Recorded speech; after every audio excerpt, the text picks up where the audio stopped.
Meu nome é Amélia Rocha, tenho 68 anos e há exatos 3 dias eu estava em um cemitério vendo o caixão do meu único filho, o Eduardo, ser baixado naquela terra vermelha e úmida. O barulho das primeiras pás de terra batendo na madeira é um som que nunca mais vai sair da minha cabeça. É um som oco, final, que parece quebrar algo dentro da gente que não tem conserto. O Eduardo tinha apenas 39 anos. Um homem forte, cheio de vida, engenheiro civil de sucesso que, segundo o relatório oficial, simplesmente tropeçou em um tapete na própria casa, caiu da escada e quebrou o pescoço. Eu olhava para aquelas flores em cima do túmulo e nada fazia sentido. Meu filho era um homem que já tinha escalado montanhas, que fazia trilhas pesadas todo final de semana, que conhecia cada centímetro daquela casa. Como ele poderia ter caído de uma escada que subia e descia há 10 anos? A minha mente de mãe, essa intuição que a gente carrega como uma segunda pele, gritava que havia algo errado. Mas naquele momento, a dor era tão grande que eu mal conseguia respirar, quanto mais pensar. Ao meu lado estava a Vanessa, minha nora. Ela usava um vestido preto de grife que devia custar mais do que 3 meses da minha aposentadoria. Óculos escuros imensos que escondiam o rosto e seguravam um lenço de seda, fazendo pequenos barulhos de choro que não me convenciam. Enquanto o padre falava sobre os planos de Deus, eu vi, pelo canto do olho, a Vanessa tirar o celular da bolsa discretamente e digitar algo rápido. No enterro do próprio marido, ela estava trocando mensagens. Aquilo foi como uma pontada de gelo no meu peito. Terminada a cerimônia, as pessoas vieram me abraçar. Amigos de infância do Eduardo, colegas de trabalho, vizinhos antigos do nosso bairro humilde onde ele cresceu. Todos com aquele olhar de pena, sem saber o que dizer. Eu só queria ficar ali, sozinha com meu filho por mais alguns minutos, mas a Vanessa me pegou pelo braço. Seus dedos, com unhas perfeitamente feitas, cravaram no tecido do meu casaco velho. Ela não me chamou com carinho. Ela disse com uma voz irritada que precisávamos conversar agora, porque ela tinha um compromisso e não podia perder tempo. Voltamos para a casa deles, uma mansão moderna no alto de um condomínio fechado, o tipo de lugar onde o silêncio parece caro. Eduardo comprou aquela casa com tanto orgulho, dizendo que finalmente poderia me dar o conforto que eu merecia. Havia algumas pessoas na sala, um café que ninguém tomava e salgadinhos que perdiam o brilho nas bandejas. Eu me sentei em um canto, abraçada a um porta-retratos do Eduardo aos 7 anos, segurando um aviãozinho de madeira que nós tínhamos feito juntos na nossa antiga garagem. Por volta das 6 da tarde, a última visita saiu. A casa ficou mergulhada num silêncio pesado. Vanessa já tinha tirado o vestido preto. Estava de legging e uma camiseta de academia, o cabelo preso num rabo de cavalo prático, como se aquele fosse um dia comum de limpeza ou organização. Ela se sentou no sofá de couro branco na minha frente, cruzou as pernas e não esperou nem eu processar o vazio da sala antes de começar a falar. Amélia, precisamos resolver sua situação, ela disse. A palavra situação saiu da boca dela como se eu fosse um móvel velho incomodando a decoração. Ela me lembrou que eu estava morando na edícula dos fundos há 6 meses, desde que meu marido faleceu e o Eduardo insistiu para que eu ficasse perto dele. O Eduardo me convidou, Vanessa. Eu respondi baixo, com a voz falhando. Ele disse que queria cuidar de mim. Ela deu um sorriso frio, aquele tipo de sorriso que as pessoas usam quando acham que têm todo o poder do mundo. Pois é, mas o Eduardo não está mais aqui. Eu preciso seguir com a minha vida e essa casa é grande demais para mim. Já falei com um corretor. Vou vender o imóvel por uns 5 milhões e preciso que ele esteja vazio para as visitas começarem. Meu coração parecia que ia parar. Vender? Mas faz 3 dias que enterramos ele, Vanessa. Para onde eu vou? Ela se levantou, caminhou até o balcão da cozinha e pegou uma pasta de couro. Jogou a pasta na mesa de centro com um estalo seco. Você tem 30 dias, Amélia. Até o final do mês quero a edícula vazia. O Eduardo deixou um testamento e eu sou a única beneficiária de tudo. A casa, os investimentos, o seguro de vida. Tudo é meu agora. Eu não sou obrigada a sustentar sogra, especialmente uma que ele mantinha por pura caridade. Eu peguei os papéis com as mãos tremendo. Li as palavras jurídicas, vi a assinatura no final que parecia a do meu filho, mas algo estava estranho. O traçado era firme demais, ou talvez faltasse a curva suave que ele sempre fazia na letra E. Ela continuou falando que o Eduardo só me visitava por obrigação, que ele se sentia sufocado pela minha presença e que agora ela finalmente estava livre desse fardo. Naquele momento, algo dentro de mim mudou. A tristeza profunda deu lugar a uma clareza fria e afiada. Eu olhei para aquela mulher que meu filho amou e percebi que ela nunca o conheceu de verdade. Ela achava que estava lidando com uma velha aposentada e sem recursos, uma ex-faxineira que vivia de migalhas. Ela não tinha ideia de quem eu era ou do que eu era capaz. "Tudo bem, Vanessa", eu disse, ficando de pé e sentindo minhas costas retas como eu não sentia há anos. Ela piscou surpresa. Achou que eu ia implorar, que ia chorar aos seus pés pedindo mais tempo. 30 dias? Não, eu respondi, olhando no fundo dos olhos dela. Eu não preciso de 30 dias. Vou embora hoje à noite. Ela soltou uma risadinha debochada. Ótimo. Menos trabalho para mim. Só não esqueça de levar todas as suas tralhas de limpeza e aquelas ferramentas velhas. Eu fui para a edícula. Não peguei muita coisa. Abri uma mala de lona antiga que eu usava para pescar com o Eduardo no interior. Coloquei algumas mudas de roupa, meus documentos e um pequeno caderno preto que ficava escondido no fundo de uma gaveta trancada. Coloquei minha caixa de ferramentas na caçamba da minha caminhonete Ford antiga, um veículo que ela sempre odiou ver estacionado na frente da sua casa elegante. Enquanto eu dava ré, vi a Vanessa pela janela da sala. Ela segurava uma taça de vinho e parecia estar fazendo um brinde para a sala vazia. Ela achava que tinha vencido. Ela achava que a velha estava saindo derrotada para dormir em algum abrigo ou na casa de parentes distantes, por favor. Antes de continuar contando o que aconteceu naquela noite e como eu destruí os planos da Vanessa peça por peça, eu queria pedir um pequeno favor para você que está me ouvindo agora.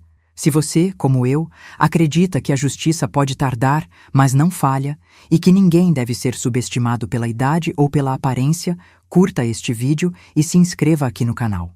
Isso ajuda a nossa comunidade a crescer e a levar essas histórias de superação para mais pessoas. E por favor, me conte nos comentários de qual cidade você está acompanhando o meu relato. Eu leio cada um e me sinto muito acolhida por vocês. Eu não dirigi para um hotel barato. Dirigi direto para o centro da cidade, para um prédio de vidro espelhado, onde as luzes do último andar ainda estavam acesas. Eu tinha uma chave para aquele prédio e um passe de acesso que nunca tinha usado em todos esses anos. Estava indo encontrar a doutora Beatriz, a advogada que cuidava dos meus assuntos reais há mais de 2 décadas. Quando entrei no escritório dela, Beatriz se levantou imediatamente. Ela era uma mulher de 70 anos, elegante, com cabelos brancos curtinhos e olhos que pareciam ler a alma da gente. Ela me deu um abraço apertado, um abraço de quem conhecia a minha história desde o começo. Amélia, eu sinto tanto pelo Eduardo. Eu ia te ligar amanhã, respeitando o seu luto, mas vejo que as coisas apertaram. Eu me sentei naquelas poltronas de couro caro e contei tudo. Contei sobre a expulsão, sobre o testamento que a Vanessa mostrou, sobre a frieza dela e, principalmente, sobre as suspeitas que o Eduardo tinha me confessado semanas antes de morrer. Beatriz ouviu tudo em silêncio, anotando pontos importantes em um bloco. Ela não sabe, não é? Beatriz perguntou, com um meio sorriso que não chegava aos olhos. Não, eu respondi. Para ela, eu sou a Amélia Rocha, a faxineira aposentada da escola municipal que o Eduardo sustentava por pena. Beatriz suspirou e girou a tela do computador para mim. Amélia, você e seu marido foram brilhantes em manter tudo em segredo por tanto tempo, mas agora esse segredo é a sua maior arma. As pessoas veem o que querem ver e a Vanessa viu apenas a superfície. Para vocês entenderem o que a Beatriz estava falando, eu preciso voltar um pouco no tempo. Eu preciso contar quem é a Amélia Rocha de verdade, além dessa imagem de avó que faz bolinho de chuva. Eu nasci em uma família muito pobre no interior. Meu pai era pedreiro e minha mãe lavava roupa para fora.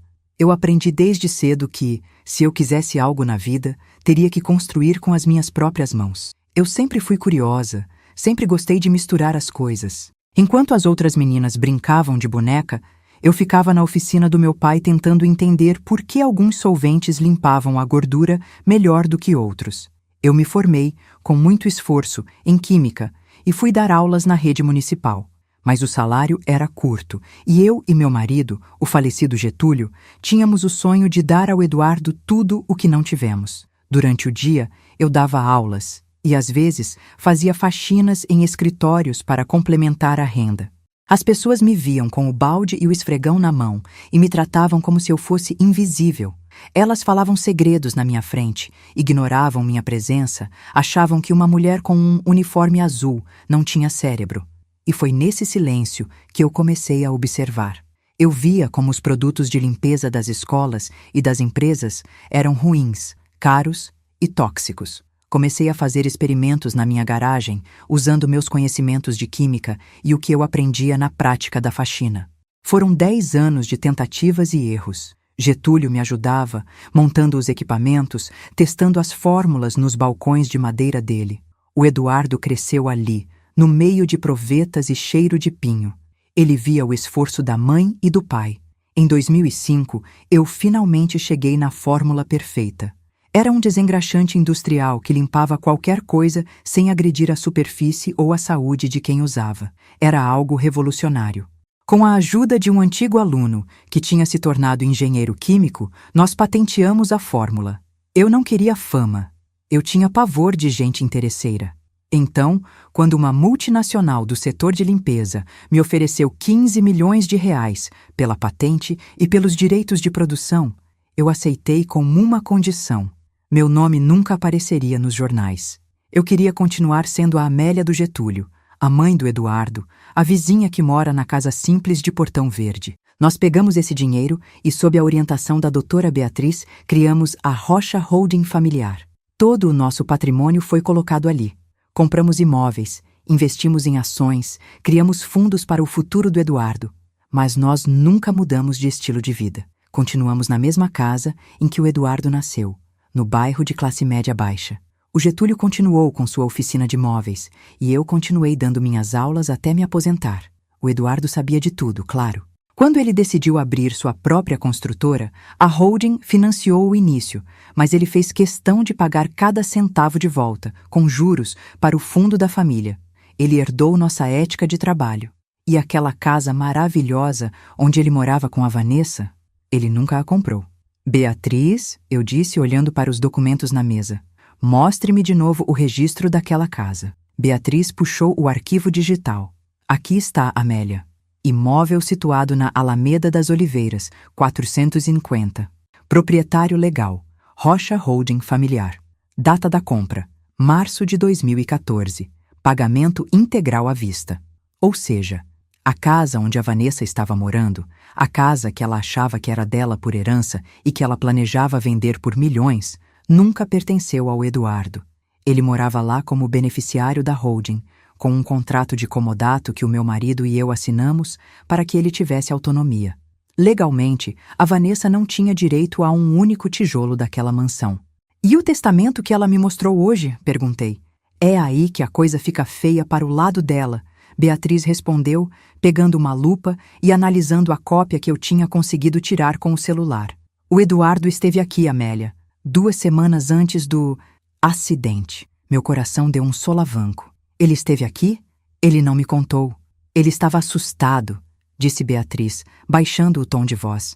Ele me disse que a Vanessa estava agindo de forma estranha. Ela tinha aberto um estúdio de yoga de luxo que faliu em 6 meses, deixando uma dívida imensa que ele só descobriu por acaso. Ele descobriu que ela estava falsificando a assinatura dele em cheques e contratos de empréstimo. Ele me pediu para iniciar os papéis do divórcio e, mais importante, ele me pediu para redigir um documento de exclusão de herança por indignidade, caso algo acontecesse com ele. Eu senti um calafrio percorrer minha espinha. O que você está dizendo, Beatriz? Estou dizendo que o Eduardo estava se protegendo. Ele sabia que ela era perigosa. Ele deixou comigo um pendrive com fotos de documentos que ela tentou esconder e gravações de brigas onde ela o ameaçava. Ele assinou um novo testamento pessoal aqui, no meu escritório, deixando os bens que ele tinha fora da holding, como a caminhonete dele, os equipamentos de trilha e a conta bancária pessoal, exclusivamente para você. Então, o testamento que a Vanessa me mostrou Aquele que dizia que ela era a única beneficiária de tudo era uma fraude grosseira. Ela devia ter encontrado o testamento antigo de quando eles se casaram, ou simplesmente forjado um novo, achando que ninguém contestaria. Mas tem mais, continuou Beatriz, e agora a voz dela estava grave. O Eduardo me enviou uma mensagem na noite em que morreu. Ele disse que ia confrontar a Vanessa com as provas das fraudes financeiras dela. Ele disse que ia pedir para ela sair da casa naquela mesma noite. A mensagem termina com ele dizendo: "Mãe, se algo me acontecer, procure a Beatriz. Eu te amo." Lágrimas quentes finalmente começaram a escorrer pelo meu rosto. Meu filho sabia. Ele estava tentando se livrar daquela mulher e ela não ia deixar ele tirar tudo dela. Para a Vanessa, o Eduardo era uma conta bancária. E uma conta bancária morta, com um seguro de vida milionário e uma casa de 5 milhões, valia muito mais para ela do que um marido que queria o divórcio. "Amélia", disse Beatriz, segurando minha mão, "nós temos o patrimônio, nós temos o testamento real, mas nós precisamos de algo mais. Precisamos de justiça criminal. Se ela causou a queda do Eduardo, ela não pode simplesmente sair livre com o que sobrou. Eu contratei um investigador particular, um homem que trabalhou anos na inteligência da polícia. O nome dele é Jorge. Ele já está acompanhando os passos da Vanessa desde a hora em que você saiu da casa." Eu enxuguei as lágrimas e senti aquela força antiga, aquela persistência que me fez criar a fórmula de limpeza na garagem. Voltar para o meu corpo. A Vanessa achou que tinha expulsado uma velha inofensiva. Ela não sabia que tinha acabado de acordar uma leoa que tinha todos os recursos do mundo para caçá-la. "O que eu preciso fazer?" perguntei. "Por enquanto, nada", disse Beatriz. "Vá para a sua casa antiga. Fique lá, em paz. Deixe a Vanessa acreditar que venceu. Deixe ela começar a gastar o dinheiro que não tem, a fazer planos para a venda da casa. Quanto mais ela se sentir segura, mais erros ela vai cometer. O Jorge vai cuidar do resto." Eu saí do prédio e o ar da noite parecia diferente. Eu dirigi até a nossa antiga casa, a casa do Portão Verde. Quando abri a porta, o cheiro de madeira da oficina do Getúlio ainda estava lá. Era um cheiro de honestidade, de trabalho duro, de amor. Eu me deitei na minha cama, a mesma onde o Eduardo pulava quando era criança, e pela primeira vez em 3 dias eu não senti apenas dor. Eu senti o peso da responsabilidade. Eu ia honrar a memória do meu filho. Eu ia mostrar para aquela mulher que o pity, a pena que ela dizia que o Eduardo sentia por mim, era, na verdade, o maior e mais valioso amor que existe. Naquela noite, eu não dormi muito. Fiquei olhando para o teto, lembrando de cada detalhe da vida do meu filho. Lembrei de quando ele passou no vestibular, do orgulho dele ao pegar o diploma. Lembrei dele me dizendo: "Mãe, a senhora é a mulher mais forte que eu conheço. Ninguém consegue te dobrar." Ele estava certo. Ninguém ia me dobrar. Às 7 da manhã, o meu telefone tocou. Era um número desconhecido. "Dona Amélia, aqui é o Jorge. A doutora Beatriz me deu seu contato. Você precisa ver o que eu acabei de conseguir." "O que foi, Jorge? Ela tentou fugir?" "Não." A voz dele era um sussurro rouco. "Ela fez algo muito pior." E o Eduardo, por um instinto que só Deus explica, deixou a prova final gravada. "Eu estou indo para o escritório da doutora Beatriz agora. Nos encontre lá em 30 minutos." Eu me levantei, lavei o rosto e olhei no espelho. A mulher de 68 anos que estava ali não parecia mais cansada. Ela parecia pronta para a guerra. Eu coloquei meu par de óculos, peguei a chave da caminhonete e saí. A caçada tinha começado. E a Vanessa não perdia por esperar. Ela achou que tinha me dado 30 dias, mas em menos de 48 horas, o mundo dela ia desabar de uma forma que ela nunca poderia imaginar. Cheguei ao escritório da Beatriz antes mesmo de o sol terminar de subir. O centro da cidade ainda estava acordando, mas dentro daquelas salas de vidro, o clima era de urgência. Quando a porta automática se abriu, vi que Jorge já estava lá. Ele era um homem de poucas palavras, com ombros largos e um olhar de quem já viu de tudo nesse mundo. Ele me cumprimentou com um aceno respeitoso e puxou uma cadeira para mim. Beatriz estava com uma expressão que eu conhecia bem. Era a expressão de quem tinha acabado de encontrar o fio da meada em um novelo impossível. Mas antes de ela começar a falar, eu precisei de um momento. Olhei pela janela, para os prédios lá embaixo, e minha mente me levou de volta para a garagem da nossa antiga casa. Para vocês entenderem por que eu estava tão decidida, precisam saber o que eu e o Getúlio passamos para construir o que tínhamos. Não foi sorte, foi suor, foi abrir mão de muita coisa. Enquanto as outras professoras da escola viajavam nas férias, eu ficava trancada naquela garagem, com máscaras de proteção baratas, misturando polímeros e solventes. O Getúlio, coitado, chegava cansado da oficina e ia me ajudar a carregar galões pesados. A gente tinha um sonho: nunca deixar o Eduardo passar as dificuldades que nós passamos. Lembro de uma vez, o Eduardo tinha uns 10 anos e queria muito um tênis de marca que todos os colegas da escola tinham. Naquela época, a gente já tinha começado a ganhar algum dinheiro com as primeiras vendas informais da fórmula para algumas oficinas da região, mas decidimos que não íamos mudar nosso jeito de ser. Eu me sentei com ele na cozinha e disse: "Meu filho, o valor de um homem não está no que ele calça, mas no caminho que ele escolhe trilhar." Ele chorou no dia, mas anos depois, quando ele se tornou esse engenheiro brilhante, ele me agradeceu. Ele disse que aquela simplicidade foi o que deu a ele a fome de vencer por mérito próprio, não por herança. O Eduardo era o meu maior orgulho. Quando ele conheceu a Vanessa, 5 anos atrás, eu tentei gostar dela. Eu juro que tentei. Mas tinha algo nela que me incomodava. Ela não olhava para as pessoas, ela olhava para o que as pessoas vestiam. No primeiro jantar que ela teve na nossa casa, ela passou o tempo todo criticando o bairro, dizendo que o Eduardo precisava de uma vitrine melhor para os negócios dele. O Getúlio, com toda a paciência do mundo, apenas sorria e dizia que a nossa vitrine era a nossa honestidade. Mas a Vanessa não entendia o que era isso. Para ela, honestidade era uma palavra vazia que não comprava joias. Depois que o Getúlio se foi, o Eduardo ficou muito preocupado comigo. Ele dizia: "Mãe, agora que o pai não está aqui, eu não quero a senhora sozinha naquela casa imensa." Ele insistiu tanto que eu acabei cedendo e indo para a edícula na casa dele. Eu não queria morar dentro da mansão com a Vanessa. Eu gostava do meu canto, da minha autonomia. Eu levei minhas ferramentas, montei uma pequena bancada lá nos fundos e passava meus dias consertando coisas, lendo meus livros e cuidando das minhas plantas. A Vanessa me tratava como se eu fosse um fantasma. Ela passava por mim no jardim e nem dava bom dia. Às vezes, ela recebia as amigas dela, aquelas mulheres fúteis que falam gritando, e eu ouvia ela dizer que eu era uma parente distante que o Eduardo sustentava por caridade. Eu não dizia nada. Eu apenas sorria por dentro, sabendo que aquela casa onde ela desfilava era mantida pelo dinheiro da holding que eu tinha criado. Mas, nos últimos meses, o clima entre eles tinha azedado de vez. O Eduardo vinha tomar café comigo na edícula, escondido dela, e desabafava. Ele me contou que a Vanessa tinha gastado quase R$ 1 milhão em um projeto de um estúdio de yoga que nunca saiu do papel.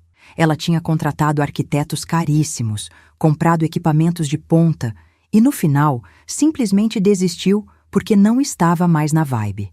O problema é que o dinheiro não era dela. Ela tinha pegado empréstimos usando o nome da construtora do Eduardo, falsificando documentos.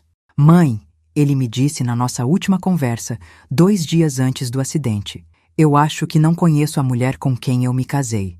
Ela é capaz de tudo para manter esse padrão de vida.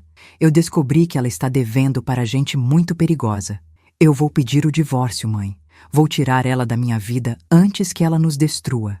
Ele estava chorando, um homem daquele tamanho, com o coração partido. Eu o abracei e disse que estaria com ele para o que desse e viesse.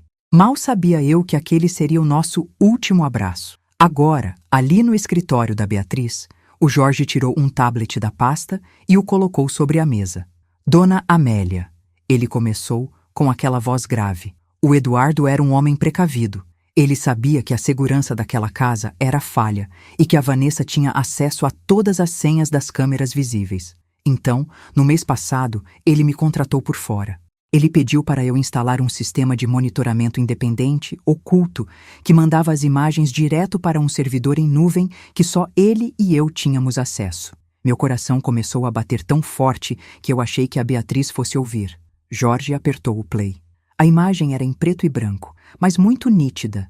Era a sala da mansão, perto da escada. A data e a hora batiam exatamente com a noite em que o Eduardo morreu. Na imagem, vi o Eduardo entrando em casa. Ele estava com uma pasta na mão. Ele parecia exausto, mas decidido. A Vanessa apareceu logo em seguida, já gritando. Dava para ver os gestos largos dela, a agressividade. O Eduardo abriu a pasta e jogou vários papéis sobre a mesa de centro. Eram as provas das fraudes financeiras que ele tinha descoberto. Ele apontava para os papéis, e a Vanessa parecia uma possessa. Ela tentava pegar os documentos, mas ele os afastava. O vídeo não tinha som, mas a linguagem corporal dizia tudo. Foi uma briga terrível. Em um determinado momento, o Eduardo desistiu de discutir. Ele pegou os papéis, virou as costas e começou a subir a escada. Ele provavelmente ia para o escritório dele trancar os documentos. A Vanessa ficou parada no pé da escada por alguns segundos. O rosto dela estava transformado pelo ódio. Ela começou a subir atrás dele, rápido, sem fazer barulho. O Eduardo estava quase no topo quando ela o alcançou. Ela não hesitou. Ela esticou os braços e deu um empurrão seco nas costas dele. Foi um movimento rápido, calculado. O Eduardo não teve tempo de reagir. Ele tentou se segurar no corrimão, mas as mãos escorregaram. Eu fechei os olhos quando vi o corpo do meu filho rolando por aqueles degraus de mármore. O impacto no chão foi seco. Ele não se mexeu mais. A Vanessa ficou lá em cima, olhando para baixo. Ela não correu para ajudar. Ela não gritou. Ela simplesmente ficou parada, observando o marido imóvel no pé da escada. Ela tirou o celular da bolsa, olhou para o relógio e esperou. Ela esperou exatamente 5 minutos antes de começar a encenação. Ela desceu a escada devagar, bagunçou o próprio cabelo, rasgou um pouco a gola da blusa e aí sim, começou a discar para a polícia, fingindo um desespero que nunca sentiu. Eu senti uma náusea profunda. A mulher que estava no enterro fingindo luto era uma assassina. Ela tinha matado o homem que a sustentava, o homem que lhe deu tudo, só porque ele tinha descoberto que ela era uma criminosa. Tem mais, Dona Amélia, disse Jorge, mudando a tela para uma série de planilhas. Eu segui o rastro do dinheiro. A Vanessa não estava apenas devendo para bancos. Ela se envolveu com um agiota pesado, um tal de Ricardo Cabelo, que opera na zona portuária. Ela deve mais de R$500 mil para esse homem. Ele estava ameaçando a família dela se ela não pagasse até o final deste mês. Ela achou que, com a morte do Eduardo, o seguro de vida de 2 milhões cairia na conta dela imediatamente e ela resolveria o problema. Ela também achava que a casa era dela e que poderia vendê-la rápido. Beatriz interveio com a voz firme. O que ela não contava é que o Eduardo já tinha assinado a petição de divórcio e que a casa pertence à holding. Ela matou o Eduardo por uma herança que legalmente ela nunca vai receber. Ela cometeu o crime perfeito para um prêmio que não existe. Eu respirei fundo, tentando controlar o tremor nas minhas mãos. O que fazemos agora? Chamamos a polícia? Poderíamos, disse Beatriz. Mas o Jorge descobriu que ela está planejando fugir. Ela já comprou uma passagem para o exterior com o pouco de limite que sobrou nos cartões de crédito. Se a polícia for lá agora e ela perceber a movimentação, ela pode tentar desaparecer antes que o mandado de prisão seja expedido. O sistema judiciário às vezes é lento, Amélia, e nós queremos que ela seja presa em flagrante, com todas as provas seladas. Eu tenho um plano, eu disse, surpreendendo os dois. A Vanessa me deu 30 dias para sair. Ela acha que eu sou uma velha derrotada. Pois bem, ela vai receber uma visita hoje, mas não da polícia ainda. Ela vai receber a visita da realidade. Beatriz me olhou com preocupação. Amélia, é perigoso. Ela é instável. Não se preocupe, eu respondi, sentindo uma frieza que eu nunca soube que possuía. Eu não vou sozinha. Eu vou com a lei e com a verdade. Jorge, você consegue grampear o celular dela e monitorar em tempo real? Já está feito, Dona Amélia. Ele respondeu com um meio sorriso. Eu sei até o que ela tomou no café da manhã hoje. Ótimo. Beatriz, prepare os documentos de reintegração de posse da holding. Eu quero que ela saiba que não tem nem onde cair morta antes de ser levada para a cela onde vai passar o resto da vida. Saí do escritório e o sol já estava alto. A cidade continuava seu ritmo. As pessoas passavam por mim sem imaginar que aquela senhora de óculos e cabelos presos estava coordenando a queda de uma criminosa. Eu não sentia ódio. O ódio é uma emoção quente que faz a gente cometer erros. O que eu sentia era justiça. Uma justiça fria, exata, como uma fórmula química que não aceita impurezas. Voltei para a minha casa antiga e comecei a me preparar. Abri meu caderno preto, onde eu anotava não só minhas fórmulas, mas também as movimentações da nossa holding ao longo dos anos. Eu tinha cada detalhe, cada nota fiscal, cada registro. A Vanessa achou que estava lidando com uma faxineira. Ela ia descobrir que estava lidando com a proprietária do mundo dela. No final da tarde, Jorge me ligou. Dona Amélia, ela acabou de receber o corretor na casa. Ela está tentando fazer uma venda direta, por baixo do pano, aceitando metade do valor em dinheiro vivo para poder fugir amanhã cedo. O agiota dela também está a caminho para cobrar a dívida. Perfeito, eu disse. É a hora. Me encontre na frente do condomínio em 20 minutos. Beatriz, avise os seus contatos na delegacia de homicídios. Eu quero que eles cheguem no momento exato em que eu der o sinal. Eu vesti meu melhor conjunto de linho. Algo simples, mas elegante, que eu guardava para ocasiões especiais. Olhei no espelho e vi a mãe do Eduardo. Vi a esposa do Getúlio. E vi a mulher que construiu um império do nada. Peguei a pasta com os documentos originais da holding e a cópia do vídeo que o Jorge tinha me dado. Enquanto eu dirigia para o condomínio, passei pela padaria onde o Eduardo gostava de comprar pão doce quando era pequeno. Lembrei do riso dele, da forma como ele me chamava de Dona Amélia Poderosa quando eu conseguia resolver algum problema difícil. Hoje, meu filho, eu sussurrei para o banco vazio ao meu lado. A sua mãe vai resolver o maior problema de todos. Cheguei ao condomínio. O segurança, que já me conhecia, abriu o portão com um olhar de surpresa. Dona Amélia? Achei que a senhora tinha se mudado. Só fui buscar umas coisas que esqueci, meu filho. Eu respondi com um sorriso gentil. Umas coisas muito importantes. Estacionei a caminhonete Ford na frente da mansão. O carro do corretor estava lá e um SUV preto, com vidros bem escuros, estava parado logo atrás, com o motor ligado. O agiota. A tensão no ar era quase palpável. Eu respirei fundo, peguei minha pasta e caminhei em direção à porta daquela casa que, por direito e por lei, era minha. A campainha tocou e eu ouvi o som dos saltos da Vanessa se aproximando. Ela abriu a porta com uma expressão de impaciência, provavelmente achando que era o corretor voltando com algum documento. Quando ela me viu, o rosto dela se transformou em uma máscara de escárnio.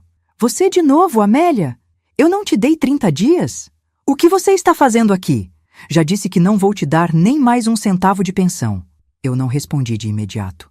Simplesmente entrei na casa, passando por ela como se ela fosse um móvel sem importância. Caminhei até o centro da sala, onde o corretor, um homem magro e nervoso, estava com uma pilha de papéis. Quem é essa senhora, dona Vanessa? Perguntou o corretor.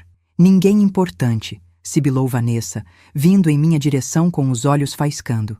Sai da minha casa agora, Amélia, ou eu vou chamar a segurança. Eu me virei devagar, coloquei minha pasta sobre a mesa de mármore e olhei bem no fundo daqueles olhos frios. Chame Vanessa, chame a segurança, chame a polícia, chame quem você quiser. Mas antes de você ser arrastada daqui, nós temos algumas pendências para resolver. E a primeira delas é que esta casa nunca foi sua. E nunca será. O silêncio que se seguiu foi absoluto. O corretor olhava de uma para a outra, sem entender nada.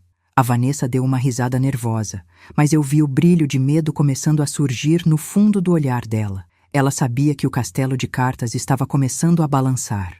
E eu estava ali para dar o sopro final. A Vanessa me olhou de cima a baixo com aquele ar de superioridade que ela sempre teve, mas agora com um toque de desespero escondido no canto da boca. Do que você está falando, sua velha louca? Eu tenho o testamento. Eu sou a dona disso tudo. Ela se virou para o corretor, que estava visivelmente desconfortável, tentando explicar que eu era apenas uma sogra ressentida.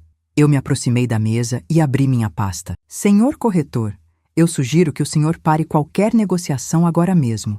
Este imóvel não está no nome do meu filho, o Eduardo, e muito menos no nome desta mulher. Eu puxei o registro original do imóvel com o selo do cartório e a data de compra de anos atrás. O proprietário legal desta residência é a Rocha Holding Familiar. O Eduardo morava aqui sob um contrato de comodato, uma permissão de uso que eu e meu marido assinamos para que ele pudesse usufruir do patrimônio da família enquanto estivesse vivo. O corretor pegou o papel com as mãos trêmulas. Ele era um homem que já devia ter visto muita briga de herança, mas o documento que eu entreguei era irrefutável. Dona Vanessa, este registro é autêntico. Se o que está escrito aqui é verdade, a senhora não tem autoridade legal para vender esta casa. A Vanessa ficou pálida. O rosto dela, sempre tão controlado e cheio de maquiagem cara, começou a rachar. Isso é mentira. O Eduardo comprou essa casa com o dinheiro da construtora. Ele me disse. O Eduardo disse o que ele achava que você precisava saber para se sentir segura, Vanessa. Mas ele nunca te contou sobre a holding. Eu me lembrei de tantas vezes que o meu filho me ligava, angustiado, dizendo que não conseguia mais confiar na própria esposa. Ele sabia que você amava o luxo mais do que a ele. Ele protegeu o patrimônio que eu e o pai dele levamos uma vida inteira para construir. Enquanto você estava preocupada com festas e roupas de grife, eu estava no escritório da doutora Beatriz, garantindo que cada tijolo desta casa estivesse seguro contra gente como você.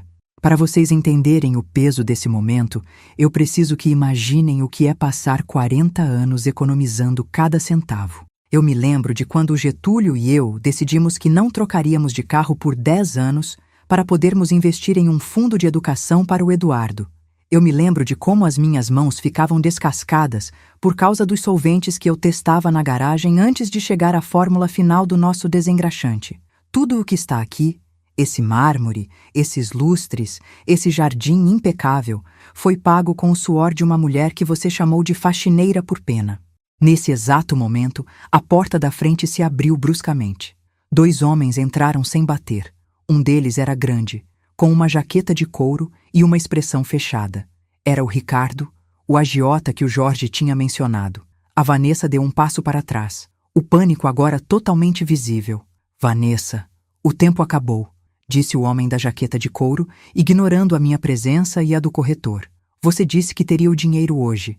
Eu vi o anúncio da casa. Cadê a minha parte? Eu estou resolvendo, Ricardo. Essa velha apareceu aqui com uns papéis falsos e está atrapalhando o corretor. Ela apontou para mim, com o dedo tremendo de raiva e medo. O tal Ricardo me olhou de cima a baixo. Ele não parecia um homem que se impressionava fácil. Eu não quero saber de briga de família. Eu quero os meus 500 mil reais. Ou você paga agora, ou nós vamos ter uma conversa muito diferente lá fora.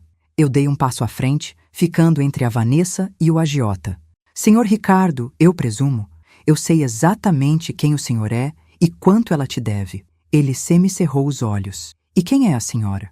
Eu sou a dona desta casa, e sou a mãe do homem que ela matou para tentar te pagar. O silêncio que caiu na sala foi tão pesado que dava para ouvir o tic-tac do relógio de parede. O corretor deu um passo para trás, encostando na parede. A Vanessa começou a balançar a cabeça negativamente, um movimento frenético. Ela está louca. O Eduardo caiu. Foi um acidente. A polícia disse que foi um acidente. A polícia disse isso porque você mentiu para eles, Vanessa. Eu tirei o tablet da minha pasta e o coloquei em cima da mesa, ao lado dos documentos da holding. Mas o Eduardo não confiava em você. Ele instalou câmeras que você não conhecia. Ele registrou tudo o que aconteceu naquela noite. Eu apertei o play. Na tela do tablet, a imagem do Eduardo subindo a escada com os documentos do divórcio apareceu. Vimos a Vanessa correndo atrás dele. Vimos o momento exato em que ela esticou as mãos e o empurrou. O agiota deu um passo à frente, curioso, olhando para a tela. Até um criminoso como ele parecia chocado com a frieza daquela cena. Você matou o seu marido por dinheiro, Vanessa. E o pior de tudo, você o matou por um dinheiro que ele nem tinha mais no nome dele. Eu mostrei o documento que o Eduardo tinha assinado horas antes de morrer, deixando cada centavo das contas pessoais dele para mim e para um fundo de caridade. Ele ia te deixar sem nada. Ele ia te expulsar daqui naquela mesma noite. Você o empurrou porque achou que se ele morresse antes de oficializar o divórcio, você herdaria a mansão e o seguro. Mas você foi burra. Você não pesquisou as bases do nosso patrimônio. A Vanessa desabou no sofá. Ela não chorava de tristeza. Ela chorava de ódio, de derrota. Eu não tive escolha. Aquele homem ia me matar. O Eduardo era pão duro. Ele não queria me ajudar com as dívidas do estúdio. Ele não era pão duro, Vanessa. Ele era honesto. Eu senti uma lágrima solitária escorrer, mas não a enxuguei. Ele teria te ajudado se você não tivesse mentido, se não tivesse roubado a empresa, se não tivesse falsificado a assinatura dele. Mas você escolheu o caminho mais fácil, e agora esse caminho termina aqui. O agiota, percebendo que não ia ver a cor daquele dinheiro e que estava diante de uma cena de crime filmada, começou a recuar em direção à porta. Eu não tenho nada a ver com isso. Eu estou indo embora.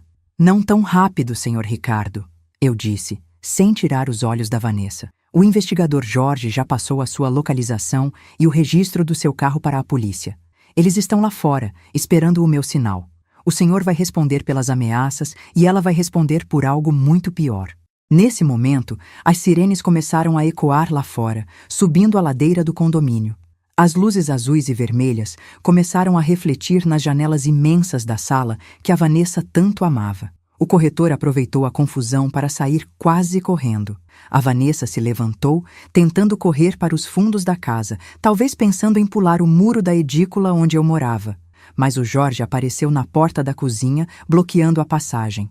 Ele apenas cruzou os braços e balançou a cabeça. A polícia entrou na sala. 2 detetives, um homem e uma mulher, caminharam diretamente para a Vanessa. Vanessa Rocha, você está presa pelo assassinato de Eduardo Rocha e por fraude documental majorada. Ela começou a gritar. Foi um som horrível, um grito agudo que parecia arranhar as paredes da casa. Foi ela, foi aquela velha. Ela armou tudo, ela falsificou esse vídeo, ela quer ficar com tudo para ela. Os policiais a algemaram enquanto ela se debatia, derrubando um vaso de porcelana caro que se despedaçou no chão. Eu olhei para os cacos e pensei em como a vida dela agora era exatamente aquilo. Algo que parecia bonito e caro por fora, mas que era oco e fácil de quebrar. Enquanto eles a levavam para fora, eu caminhei até a janela e vi ela ser colocada no banco de trás da viatura. Ela olhou para mim através do vidro com um ódio que me daria medo se eu não estivesse tão protegida pela verdade. Eu não senti alegria. Eu não senti que tinha ganhado um prêmio. Eu apenas senti que o Eduardo finalmente poderia descansar. A doutora Beatriz entrou na sala logo em seguida, acompanhada pelo agiota que agora também estava algemado por outros policiais. Ela veio até mim e colocou a mão no meu ombro. Acabou, Amélia. O Jorge já entregou o servidor original com as imagens para o delegado. A prova é absoluta. Ela não sai da cadeia tão cedo. Obrigada, Beatriz, eu disse, sentindo um cansaço imenso tomar conta de mim. Eu só quero ir para casa. Você está em casa, Amélia, ela respondeu, olhando ao redor para a mansão.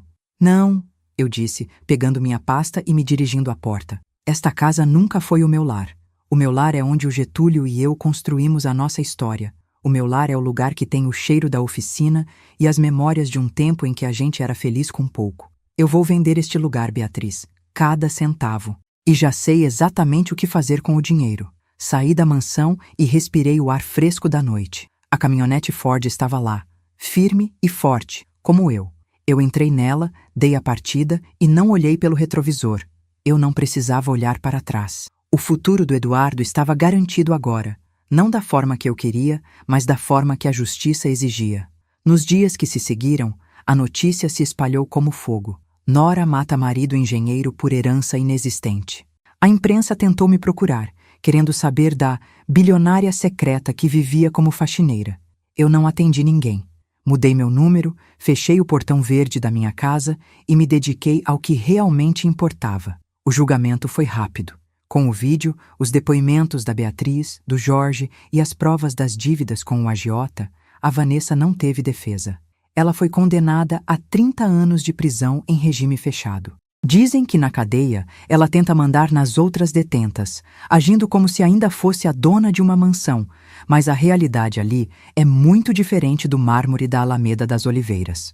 Eu usei o dinheiro da venda da mansão e do seguro de vida para criar a Fundação Eduardo Rocha. Nós compramos um terreno grande e construímos uma escola técnica de química e engenharia para jovens de baixa renda. Eu pessoalmente ajudei a desenhar o laboratório. Na entrada da escola, tem uma estátua pequena de um homem segurando um aviãozinho de madeira e uma frase entalhada na pedra: O valor de um caminho está na honestidade de quem o trilha. Hoje, 6 meses depois de tudo, eu estou sentada na minha varanda, com uma caneca de café e o meu caderno preto no colo. Eu aprendi que a gente nunca deve subestimar ninguém. O mundo está cheio de Vanessas, pessoas que olham para o seu casaco velho e acham que podem ler a sua conta bancária ou a sua inteligência. Mas a verdade é que as pessoas mais fortes que eu conheci na vida não usavam diamantes. Elas usavam calos nas mãos e tinham o brilho da dignidade nos olhos. A justiça não é algo que a gente espera sentado. Às vezes, a justiça é algo que a gente precisa ajudar a construir, com paciência, com silêncio e com a coragem de enfrentar quem acha que o dinheiro está acima da vida. Eu sinto falta do meu filho todos os dias, mas quando eu vejo os jovens entrando na fundação, com os olhos brilhando e a vontade de aprender, eu vejo um pouco do Eduardo em cada um deles. E isso, minhas amigas, é uma riqueza que nenhuma Vanessa deste mundo jamais vai conseguir roubar. Se você chegou até aqui e se emocionou com a minha luta, eu te agradeço do fundo do coração. A sua companhia durante esse relato foi o meu maior conforto. Não esqueça de deixar o seu comentário me dizendo o que você faria se estivesse no meu lugar. Você teria a mesma paciência? Você perdoaria? Eu quero muito saber a sua opinião. E se puder, compartilhe essa história com uma amiga que precise lembrar que ela é muito mais forte do que imagina.